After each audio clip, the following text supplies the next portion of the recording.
Hola, el propósito de este video es realizar una cápsula informativa que involucre tanto los conocimientos propios como los conocimientos adquiridos en la materia de práctica forense de amparo. De manera introductoria, me gustaría que recordáramos lo que significa como tal el juicio de amparo.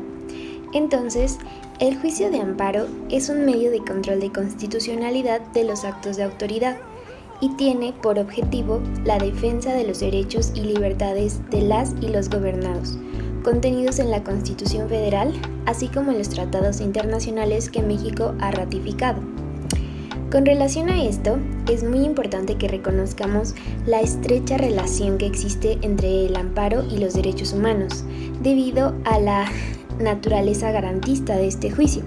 Es por eso que distintos principios los rigen, como son los siguientes. Comenzamos por el principio de supremacía constitucional. En este principio se establece la jerarquía a partir de la norma constitucional. Ninguna ley ni tratado internacional que no sea en materia de derechos humanos, reglamento o ley podrá estar por encima de la Constitución. Está consagrado en el artículo 133 de la Constitución. Ahora bien, sigue el principio de rigidez constitucional o procedimiento especial y riguroso. En este nos dice que toda norma constitucional no puede ser modificada a través del procedimiento ordinario, sino a través del procedimiento del artículo 135 de la Constitución, es decir, debe ser reformada por el constituyente permanente y no por el Poder Legislativo. El principio de instancia de parte nos dice que el amparo solo procederá a petición de la persona física o jurídica que sufra una violación dentro de su esfera jurídica, establecido en el artículo 107 constitucional. Ahora bien, el principio de prosecución judicial nos refiere a que la naturaleza procesal del juicio de amparo es que se trata de un juicio independiente y verdadero con todas las etapas procesales previstas en la ley que se rigen por los principios de la teoría general del proceso.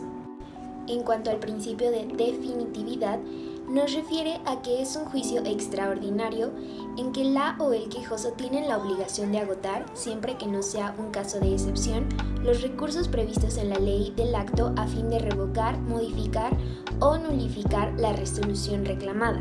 El principio de agravio personal y directo refiere al perjuicio que causa el acto reclamado a la esfera jurídica de la o el quejoso. El perjuicio debe tener una existencia material y, por ende, debe ser objetivamente perceptible. El principio de estricto derecho refiere a que el órgano jurisdiccional debe limitarse al análisis de las cuestiones planteadas en el escrito de amparo sin que puedan suplirse deficiencias con algunas excepciones. Por último, el principio de relatividad de la sentencia refiere que las sentencias emitidas en los juicios de amparo solo otorgarán protección y amparo de la justicia federal a quienes se hayan ostentado como quejosas o quejosos durante el juicio. Ahora bien, es muy importante que en el estudio del juicio de amparo hagamos mención de los artículos 103 y 107 constitucionales. Antes de la reforma constitucional de junio de 2011, el artículo 103 solo contemplaba la procedencia del amparo por controversias que se suscitaran por normas generales, actos u omisiones de la autoridad que violaran derechos humanos reconocidos y garantías otorgadas para su protección en la Constitución.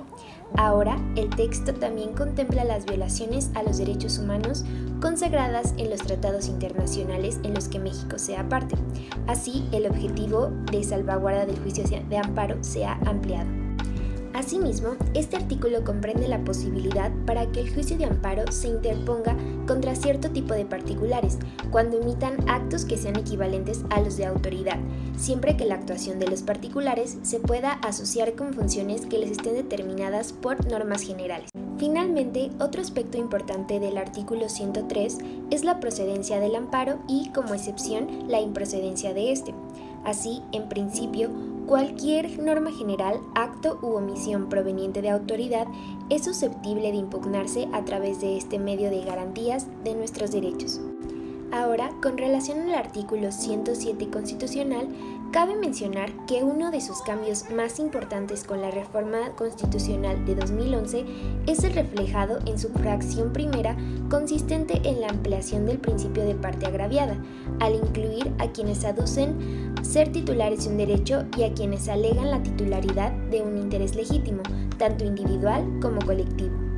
Asimismo, en el juicio de amparo existen dos diversos procedimientos que, de acuerdo con la ley de la materia y la jurisprudencia, han recibido los nombres de amparo indirecto o de doble instancia y amparo directo o de única instancia. Primero hablaremos sobre el amparo indirecto por ser el más garantista. Las características del amparo indirecto son las siguientes. 1. Los órganos jurisdiccionales que van a conocer el amparo indirecto son los juzgados de distrito. 2. Procede contra normas generales que con motivo de su primer acto de aplicación causen un perjuicio al gobernado.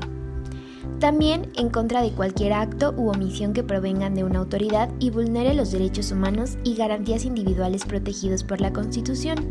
Y por último, procede cuando se trate de un acto cuyos efectos sean de imposible reparación para el gobernado. La tramitación es sumamente sencilla, inspirada en los principios formativos de oralidad, concentración y economía procesal, puesto que admitida la demanda, después de un examen sobre su procedencia y regularidad, se manda a pedir informe con justificación a las autoridades responsables que deben rendir en el plazo de 5 días, pues de lo contrario se le impone una multa y se tiene por presuncionalmente ciertos los actos que se reclaman, corriéndose traslado al tercero perjudicado si es que lo hay.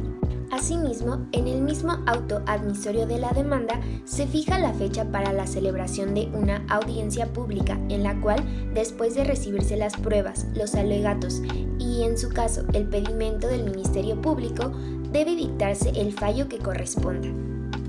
Ahora bien, en la segunda instancia, que se sigue ante la Suprema Corte de Justicia de la Nación o los tribunales colegiados de circuito, su presidente examina la regularidad y procedencia del recurso de revisión respectivo, señalando a las partes un plazo de 10 días para formular alegatos, transcurrido el cual se corre traslado al Ministerio Público para que redacte su dictamen si lo considera pertinente.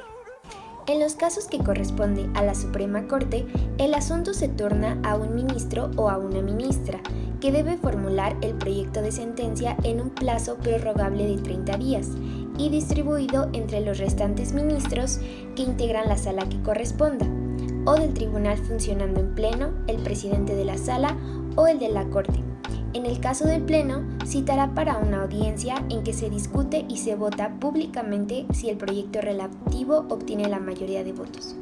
En el amparo indirecto son diversas las materias que podemos encontrar.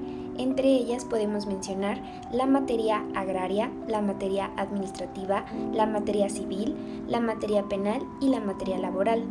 Cada una de ellas cuenta con diversas particularidades que permiten a las y los quejosos obtener mayores beneficios para la protección federal que concede el amparo. Por último, hablaremos sobre el amparo directo. Las características del amparo directo son las siguientes. 1. Los órganos jurisdiccionales que van a conocer el amparo directo son los tribunales colegiados de circuito. 2. Se tramita solo en una instancia, es decir, en contra de su determinación no procede recurso alguno, salvo las excepciones que establece la ley. 3. Procede únicamente cuando existe una sentencia definitiva, laudo o resolución que ponga fin al juicio. Y 4. Antes de acudir al juicio de amparo directo, se deben agotar previamente los recursos ordinarios que establezca la ley de la materia. Es importante mencionar que el amparo directo debe interponerse por escrito, ya sea ante el tribunal que formuló el fallo reclamado o directamente ante la Suprema Corte o los tribunales colegiados, pero en todo caso, las copias de traslado deben entregarse al juez de la causa, quien emplaza a las partes para que comparezcan ante el Tribunal de Amparo a defender sus derechos. También, en el amparo directo, se hace un examen previo de la procedencia y regularidad de la demanda y, admitida sea el caso correspondiente, se turna al Ministerio Público para que formule el dictamen que corresponda. Las materias más relevantes en el amparo directo son laboral, administrativo y agrario. Eso fue todo por este video informativo. Espero que esta información pueda ser de su utilidad y que la utilicen para que su aprendizaje sea mayor y que en la práctica puedan ser grandes abogadas y abogados. Gracias.